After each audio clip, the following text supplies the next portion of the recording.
let's welcome in new OM3 correspondent Alex Caruso. As always, Alex, pleasure to have you on the show. Thank you for joining us on the road. We appreciate it. Yeah, man, it's always a pleasure. Always a pleasure. Glad to be here. We should mention, by the way, that this segment of the Old Men of Three is brought to you by the new HBO original series Winning Time, The Rise of the Lakers Dynasty. You can stream it now on HBO Max and listen to the official Winning Time podcast wherever you get your podcasts.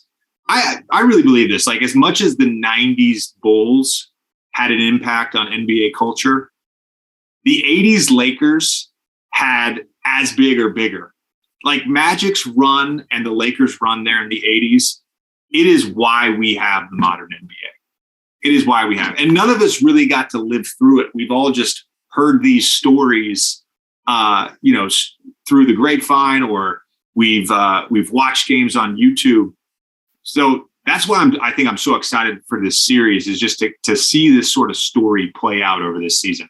Yeah, when you think about it, like there's never been any inside information. Like nowadays we have social media, right? You can see inside, outside, everything in between of what's going on, people's lives outside of basketball, seeing how it actually affects them on the court, seeing how their relationships are affected. That's probably the neatest thing for me, is just to kind of see. Obviously, it's a little bit of a depiction of it, but I mean, it'll be fun to just see, how they go about their lives living in LA, because I know very well how hard that can be, how distracting that can be. Yeah, I was going to ask you just about when you were there, just about that pressure, about being a Laker, because there's the Lakers and maybe you could say the Yankees, but like there's not really anyone else. There's nothing else in sports like it. And so you obviously had a great run there, but is that something that you embraced immediately, or was that something that took a little bit of time to get used to? The crazy thing for me was there was no expectations at first, right? Because I'm a two-way guy. I'm getting brought up and we're just really bad, right? Like the first year I was there, it was pre-LeBron. It was still all the young guys, didn't make the playoffs. People got shut down late in the year. So I'm getting up there and it's like, hey, whatever you can give us, we're going to accept. And, we talked about my game is play hard, play to win. And those were things at the time that, Lakers fans had been missing for a couple of years.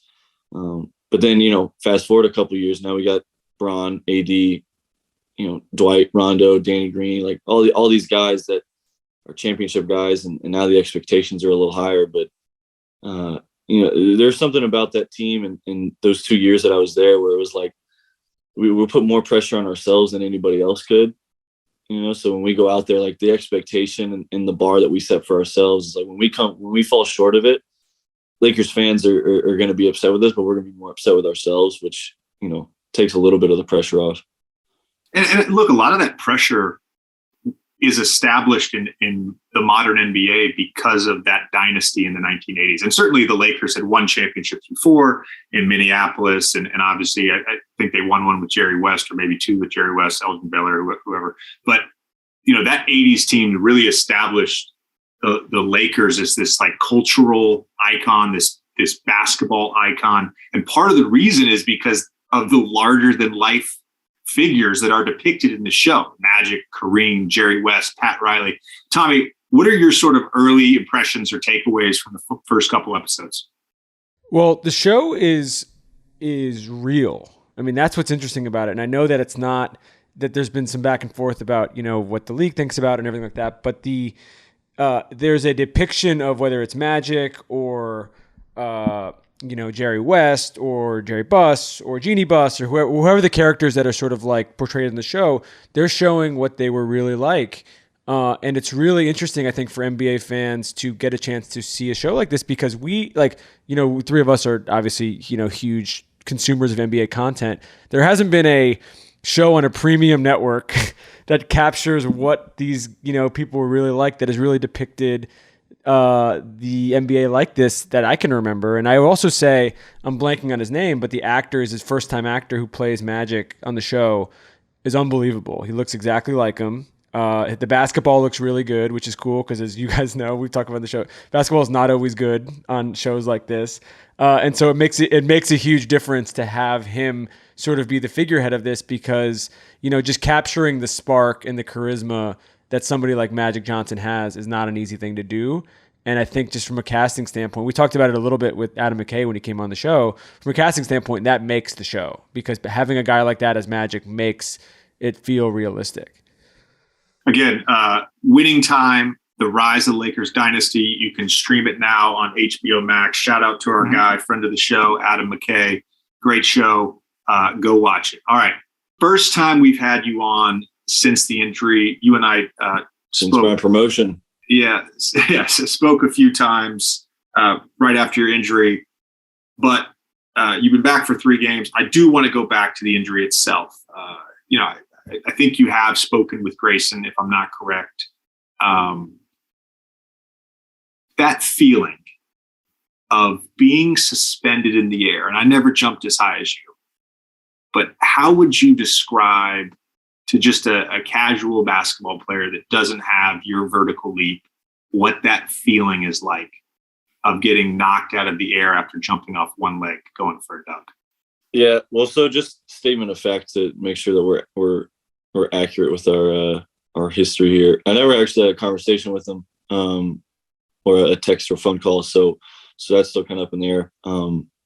Pass is a pass, is what it is. Don't really expect one, but as far as the play, man, just routine fast break. I think Io throws it to me, and I'm going to load up to dunk, and then there's always the sense of like going up and like you get fouled in the air, you fall. It's normal in basketball, but then there was like once you get to a certain like plain old degree, like there's like a small sense of panic because it's just like you're out of control. Like there's no control in what happens now.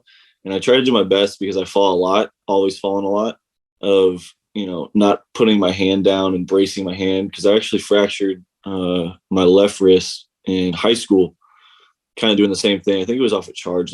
So some kid just like ran me over and I put my hands down and I had kind of the same like hairline fracture in my wrist. But yeah, man, just a slight sense of panic, because you don't know when it's going to end. You don't really know where you are. And then eventually, you have the nice little thud on the ground, which, you never win those battles. Did you know that it was broken that night? No, I didn't. I actually talked about it in the press conference after the game, where I thought I just sprained it. I've like I said, I've fallen a lot. I've hit my wrist a lot. I finished the game. I taped it up, finished the game. I was obviously really stiff and sore during the game, but there's so much adrenaline going on. It was my second game back after missing like 3 or 4 weeks with a foot injury and then COVID. So like I was trying to play basketball on, regardless of any setback. And it's against the Bucks, right? Big game, big Eastern Conference matchup. We were already kind of shorthanded, so I was trying to play. But no, I felt pretty good, relatively speaking. Next morning, though, I woke up. We flew to Orlando that night. Woke up the next morning, couldn't pick up the toothbrush to brush my teeth. Couldn't like put body wash on my like left side of my body. I was like, all right, there's probably something wrong with my wrist. We talked about this with you a little bit, but I mean, you've had a great season on the court. The team's obviously had a great year, but you've also been a little snake bit. I mean, the COVID thing was rough for you comparatively, even to the rest of your team, and you've had a little of these things. So, like mentally, when you got the news, what's your like bounce back mechanism? How do you not keep yourself from kind of getting too down? Yeah, no, I for sure was. I mean, when like I can still remember the phone call after the doc called me. Our team doc calls me, Doc Cole, and it's never good when the first thing they say isn't everything's fine. Like you can usually tell by like the tone and the mood of the conversation that something's wrong. But yeah, first couple of days, man, I was pretty bummed out. I was also just really nervous about surgery because I've never had surgery before. Never been gone under the knife, so like that for me was a whole new experience. And then really just, not being able to use my wrist, you just kind of feel helpless for a couple of days. But I try to do my best, man. It's been the same thing for me my whole career in basketball. There's always been some type of adversity, whether, undrafted, playing the G League the whole year, don't get a single call up, have to go to summer league to prove it, two-way prove it. It's like, so for me, the motivation's always been intrinsic. So I think for me, it was just about, all right, like how am I going to kick rehab's ass? How am I going to come in every day, bust my ass to be ready to come back so that I can be back out there on the court for my team. What was the initial prognosis in terms of the timeline? 6 day weeks. 6 day weeks was the first. So there's two different ways you can go about it, right? Normally, if time's not an issue, so if I did this like in the summer, I would have had surgery, gone hard cast for 6 weeks, and then at the end of the 6 weeks, take another scan, and then probably go to splint and start moving it. But obviously, basketball season's not long enough for me to wait 6 whole weeks and then go, scan it again and then start rehab and moving it. So 6 to 8 weeks, once 6 weeks and the bone healed, I was going to be cleared to play, which is, exactly what happened. I was hard cast for like 3 days and then went straight to a splint, which, I couldn't use it for the first 3 weeks, just doing anything on like daily activities. I couldn't use it without being painful. And then eventually, we're athletes. We tend to push the boundaries a little bit. You start pulling your socks on a little more aggressive, start tying your shoes, open the car door, stuff like that. And then the 6 weeks happened. When took the CT scan, it was healed, got cleared for full contact, and then played my first game about a week ago, little under a week ago. So right on the timeline. As you and I talked, and one of the reasons we talked was because I told you I'd broken my hand or wrist 7 times in my life, and 6 of those times was playing basketball. One time was acting like I was playing basketball. I was 8 years old, and I jumped off a ledge onto a tree branch like I was dunking, and I flipped around and landed on my wrist. Fun stuff. But I remember my last break in LA, my first year in LA, similar timeline, 6 to 8 weeks. I was in a soft splint or a hard cast for 3 weeks, and I went into a soft splint. Those 3 weeks before I played, the rehab required when you're in season to get that wrist mobile again, to get your strength back, was probably one of the most excruciating things that I've had to go through as an athlete. Yeah, I mean, I'm still, like I'm cleared to play and I'm playing, but I'm not 100%. You couldn't expect to be after 6 weeks. There's rehab that goes with it. There's, like you said, getting the strength back. I didn't shoot a basketball. I didn't dribble a basketball for 5.5 weeks. And then you come back in and expect to be shooting 30 footers. It's not realistic. I think like the progress I made was like the first day I was allowed to touch a basketball, I shot 50 form shots, and I was like, it's way too like painful. I can't do any more. And then like a week later, I could shoot corner threes, and then like 4 days after that, I was like, all right, now top of the wing shots. Like the process of it's really, like you said, it's just meticulous. There's a lot more that goes into it than people think of. You just sit for 6 weeks and now you're back to normal, right? There's a whole process of getting the mobility back, getting the strength back, and then being able to bear contact, bear weight on it. There was a play the other night in Sacramento that went viral. You were in the left corner. I don't know if it was a turnover or a long rebound, but a clear fast break for Sacramento. You were probably, 6th or 7th in line of the 10 players on the court to have a run at the rim. You sprinted back, you got the strip, knocked it off the guy's leg. I think Kobe picked it up underneath the basket, and you guys headed the other way. And my thought on that play was like, that play perfectly encapsulates why Alex Caruso obviously is so valuable, but also why you are so endearing to every fan base that you play for. It's full tilt, maximum hustle. On a play like that, like, what is going through your mind? Yeah, well, so the game also dictates that a lot too, like time and score, right? But we hadn't been playing great, and I think we were down 20 at halftime, and it was one of those games where we just no offense to Sacramento, we didn't play up to our capabilities. Kind of played down to the competition we were playing against, right? Looking at records, looking at stuff like that. So second half came out and was just like, all right, any play that's going to be made, like I'm not going to make it. I didn't try hard enough to win the game type thing, right? So run back as I'm going down, all those plays, any type of chase down play, like I'm not going to go up and try and meet him up top. That's how you get dunked on. That's how you get hurt. All right. You jump late. That's just not a good spot to be in. So I always just try and get a run through, and I got good hands. I got good instincts. I got good timing. Just try to get a touch on the ball. And if they put it out there, usually I get one, and just tried to hustle back and make the play, like you said. But yeah, it's really just about trying to find the opening. The defenders the offensive guys got to give me the chance to go get it. I think there was a similar play in the first half with Metu again, where I think it was actually off of one of my turnovers that he went down, and I tried to do the same play, but the ball wasn't there. So I just I just ran through, took it out, go to the next play. But this time it was open, trying to be instinctual, trying to make plays to win. That's, like you said, that's who I am. I think since the last time you've been on, DeMar, I mean, he's had a crazy year all year, but he had that stretch with a couple of buzzer beaters in a row, and he just went on that run. You were out at that point. Were you sick? Was that COVID, or was that the wrist at that point? I'm pretty sure you weren't playing. The buzzer beaters was COVID.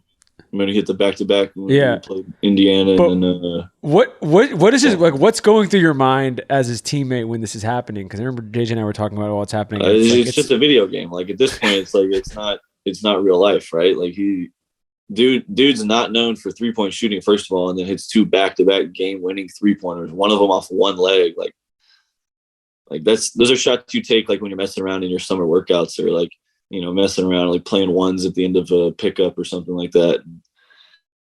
He's just doing that. And then, the streak he had right before All-Star break, which was when I was out with my wrist, where he had like, what was it, like 8 games in a row, 35 plus.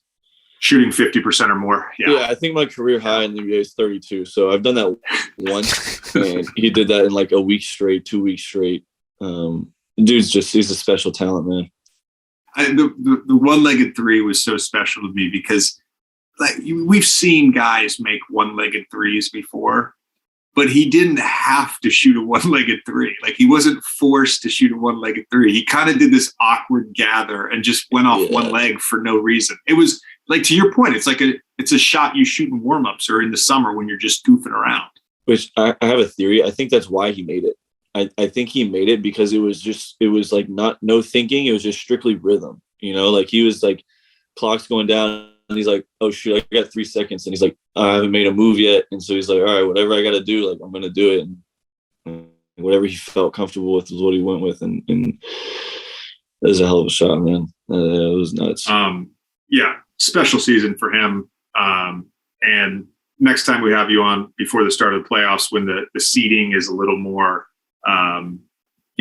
cut and dry. Yeah. I would love to. We'll chat more about just how crazy these East playoffs is going to be. But I do want to get to the draft. Before we get to the draft, I want to mention that you just had a great subtweet of Grayson Allen in regards to on a chase down play, being aware of when a guy jumps off one leg, that's the other thing. You've never done it before.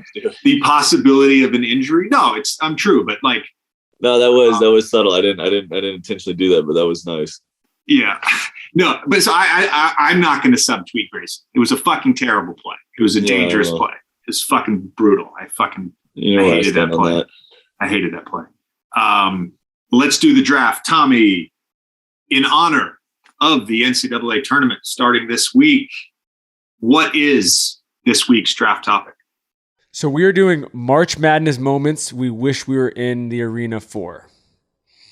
Perfect. I mean, I obviously know what the number one pick should be, so it's going to get taken off the board. I'm going to be really disappointed. Alex, line it up, baby. You're first. So we're going to go with the single greatest comeback in NCAA basketball history, also NCAA tournament history, Texas A&M versus Northern Iowa. Second round, down 12 with 44 seconds. Double overtime win. I believe a young senior guard, Alex Caruso, had a great game. I think the stat line of him, just thinking randomly here, was like 25 points, 9 boards, 3 assists, something like that. Go down 99.9, whatever the index was. Great comeback. Great story. I was looking this up today. That press At what point did you guys know that you were just fucking them up with it? Because it's really insane to watch that. It's really insane to watch it back. Yeah, no, I mean, once we got it to 6, I was like, okay, we really got a chance here. And then House hit that 3 on the wing to cut it to 3, and I was like, well, we're probably gonna do this now. People don't understand though. Like we went to double overtime. Like we didn't like that was regulation, and then we had another overtime where we had like a back and forth, and then double overtime. We wore them out eventually. I think they're emotionally, were a little defeated. Yeah. So a couple comments on that pick. Number one, this is now back-to-back drafts that our Old Men in the Three correspondent has essentially chosen themselves. Number two, I don't think at any point in time, Tommy and I would have picked that in the first round, the second round, the third round, probably not even the fourth round. So it's reaching a little bit as the number one pick. And number three, the draft topic was, in my understanding, NCAA moments that you wish you were in the arena for. You were in the fucking arena. I know. So I'm not saying you're disqualified. I disagree with JJ. I disagree with JJ completely. First of all, it's rich coming from him as he's picked himself like 50 times in different drafts. I picked myself for the greatest number 4s of all time. I did. Yeah. And in the 5th round, which was great value. That's funny coming from him. Secondly, to Alex's credit, and I saw this today when I was looking it up, this is literally like if you Google best comebacks in NCAA history, I know. it is in the top. I watched the full game. It was awesome. It's the best comeback in college basketball history. Yeah, fair enough. I think it's a great number one pick. Okay. JJ's a hater. All right, go ahead. Specific. That's a little. All right, I'm picking. This is a very obvious one, but I'm picking the Chris Jenkins buzzer beater in 2016.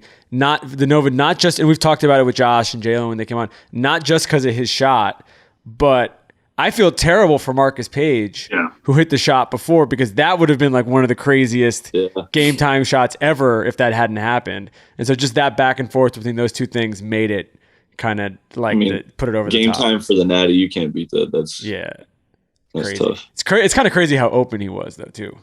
Tommy, I love the pick. I do feel like I just, two amazing things just landed in my lap. Okay. And I want to thank you both for that, because after round 1, I clearly am going to have the advantage here. So obviously Leitner's shot to beat Kentucky. Obviously. That's an easy number one pick. It's arguably the greatest college basketball, maybe the greatest basketball game ever played. Just two high-level squads going back and forth. Definitely arguable. Sean Woods hits the bank shot floater, 2.1 seconds. Leitner, just a fucking magical shot. Amazing pass by Grant Hill. Incredible execution by Coach K. You love to see it. All around, yep. You love to see it. It's also a seminal moment in my life. I've talked about it a bunch. It was the moment I turned around and looked at my parents and said, I'm going to go play for Duke someday. Number 2, the 1979 national championship game, Magic versus Bird. This is when the Magic versus Bird rivalry started. And according to my research, and I don't know if this is true or not, but in the article I read, it is still the highest rated basketball game of all time. Olympics, NBA, college, whatever. Highest rated basketball game of all time. So Leitner shot, Magic versus Bird. Well, shout out to Winning Time. I think that's that's a fine number 1 pick. I think that is a stretch as a number 2 pick, just the two of them playing together. I mean, there's so many moments, but you know what? Could you imagine being there in the arena at the beginning of that rivalry? Yeah, I don't know. That was going to be my next one. I'm not going to lie. Oh my gosh! All right, that was like Larry's like Tommy, the anti-historian. Okay, I'll take it. All right, I'm going another comeback for my second pick. I'm going Illinois 2005 Elite 8 against Arizona. So they were down 15 with 4 minutes left. That was Channing, Salim Stoudemire, Arizona team. The crazier thing though is they were down 8 with a minute left, and I was watching it again. I was watching it back today. Arizona didn't really choke. Like they didn't really miss free throws. They were still hitting shots toward the end. The Illini just hit everything. And shout out to Darren Williams and Luther Head, brought them back. That was a pretty, even though they didn't win the championship, it was a pretty magical team that year. Yeah. It's a good pick. It's a good pick, Tommy. Yeah, JJ's so. No, it's a good pick. He's got 2 really solid picks. I don't know that that's a second round pick. That's a really good, solid pick. All right, we're going 1983 NC State over 5 Slamma Jamma. I can't remember the guy that hit the game-winning shot's name, but Lorenzo Charles, 54-52, NC State, forever in the history books. Probably one of the biggest upsets in the national championship history. Yeah. Jim Valvano running around the court looking for someone to hug. It's great. It's a great pick. Yeah. That's the story you've seen everywhere. So this one is it's a little bit more than just a moment, like one single moment, but Cardiac Kemba 2011. They run through the Big East and then 11-game win streak. Cardiac Kemba, national champion, 23, 6 in the Final Four, most valuable player. That's a bit of a homer. But you need a game though. You need one game. Championship game. Okay, that works. Okay, I like that. That's it. That's a homer one because that was when I was I was like a senior, junior high school, and for me going to college to play basketball was like the coolest thing ever. And watching him tear through everybody it was free entertainment for me. Again, I have a comment after nearly every pick, and like my only issue with that pick. Such a hater. My only issue with that pick is great run from Kemba, and there were some magical moments in that Big East tournament. But I remember watching that title game and thinking, God damn it, this is the most boring basketball game I've ever watched in my life. I remember it was 53-41. Butler had 41 points in that game. Oof. It's the sort of epitome of what I hate about college basketball. But yeah, great moment. That's partially because that's how Butler played too. Yeah, I know. Yeah. It was just kind of gross. All right. I'm going for NBA history or college basketball history. I'm going 1982 UNC Georgetown MJ game winner. 15 seconds left. See the difference between the Bird and Magic and this is in this point MJ hit the game winner. So not only are you getting to see Michael Jordan, you're seeing him hit the game winning shot. So yeah. I like that better than JJ's pick, but that's just my opinion. No, it's really good. It's really good. It's a really good pick. Really good pick. All right, I'm going to go with... You got two to get back in it. No, I'm already in it. I know that. I'm going to go with Bryce Drew's shot to beat Ole Miss in 1998. Valparaiso's the 13 seed. Ole Miss is the 4 seed. They streaked Bryce Drew up the sideline. They threw a full court pass, almost like what is the route called? What is that? Hook and ladder. There you go. In football, Bryce Drew hits the game winner. Now every team you've been on since then, is that like an end of game play that you practice that you go over? We had it in LA. Yeah. Called it home run.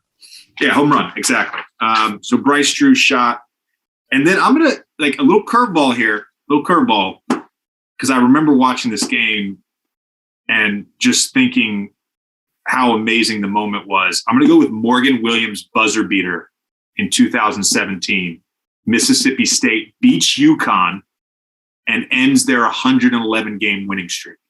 Now, Mississippi State went on to lose in the championship game to South Carolina. Shout out Don Staley. But that was one of the coolest moments I've seen in the NCAA tournament. To make a buzzer beater to end that run, an unbeatable UConn team, was amazing. You really did think you were unbeatable for a long time there. Yeah, like UConn was just like, all right, they're gonna win. How many games was it? 111. 111. Yeah. Jesus, this is like 3 years. Insane. Yeah. All right, I'm going similar buzzer beater. I'm going Arike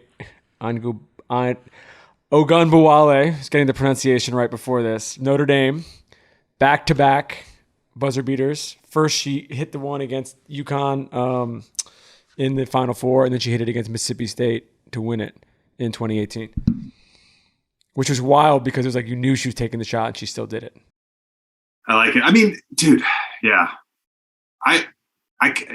Good draft so far, right? I know. JJ's got nothing to say. There's a buzzer beater. Somebody might pick it. I'm not going to talk about it. There's a buzzer beater I think that's better than that, Tommy. But whatever. All right. Okay. Go ahead, Alex. All right. Ali Farouk Manesh. Oh, yeah. The dagger 3 against Kansas. 34 seconds left on the game clock. 30 seconds on the shot clock. Up 1, and he pulls it just with no conscience, no frame of mind. Probably one of the bigger upsets, definitely of that year, but for many years to come. That Kansas team was just, I mean, the Kansas team was elite, and I'm pretty sure a couple of those Kansas players are on my second pick, which is Mario Chalmers, top of the key game winner in the Natty with like 3 seconds left, something like that. It's a good one. It's a really good one. Yep, last one. Solid draft all around, I got to say, other than Alex's first and third pick. I think everybody's pick. Other than the greatest comeback in NCAA history, other than that one. You got your 5th one now. Oh, he took 2. Oh, you took 2? Okay. He took 2 Kansas ones. All right, I'm closing. I'm going got a few options here. I'm going last year UCLA Gonzaga, Jalen Suggs. That game was sick. The only thing that was, I mean, not for obvious reasons, the only thing that was a bummer about that game is there were no fans. And so it's weird. Yeah. It was a little weird to have that in an empty arena. But like that back and forth was crazy. I feel like everybody kind of adopted UCLA at one point too, right? Like they came from the first 4, if I'm not mistaken. Yeah, they were the 11. They were the 11 seed playing, and they were just like on a roll. And so basically anybody who wasn't, like a USC fan, Arizona fan, or like a homer of some other blue blood team, they kind of just accepted, and like they were like on the super run. We're like, all right, cool, we're going with it. Yeah. All right, 5th pick. I mean, my issues are just so many great Duke moments. It's really my issue. That's really my issue. I really want to pick Tyus Edney's length to length, or floor length buzzer beater to beat Missouri in the second round, because UCLA went on to win the championship in '95. I think that's an iconic moment. But I'm going to go actually in the 1991 national semifinal game when Duke beat UNLV. And the backstory on that, of course, is that UNLV the previous year beat Duke by 30. It was the largest rout ever in an NCAA title game. Duke was completely outmatched. They're going against a UNLV team that hadn't lost. They're the underdogs. Duke, of course, had made the Final Four 86, 88, 89, 90, okay. 91. Yep, we get it. And they hadn't got over the hump. So this was one of the most important moments in Duke basketball history in Coach K's coaching career. They beat UNLV 79-77. Leitner hit a couple free throws to end it. Bobby Hurley hit a big clutch 3. Stones. Just a huge moment in Duke history. I mean, what about 2014? 2014? Duke Mercer. Do you remember that, Alex? I do, actually. 15 versus 2. 14-3. Yeah, that was a good game. Oh, you want to bring up CJ McCollum, Lehigh, 15-2? Like, we can talk. It was on my list. I mean, that was there. Eric Maynor. 1991. I feel like there's a lot of great Duke tournament. 2001, 2010, 2015. Tournament losses. What did you say? Oh, sorry. I was just listing the 5 national championships that Coach K has. If we would have waited one more week, we could have done, Coach K's final game. That could have been your 5th round pick for like favorite moment. We should mention, by the way, Alex is coming back next week. If you listen to the pod, Tommy's going to post it. Alex, Mikkel, Suberg, Tyrese, Tommy, everybody, we all put up our brackets. They are public. You can go check those out. Tommy will put them on social. Alex, we appreciate the time, man. As always, best of luck to you guys as you finish up the season. We'll check in with you soon, brother. Appreciate it, guys.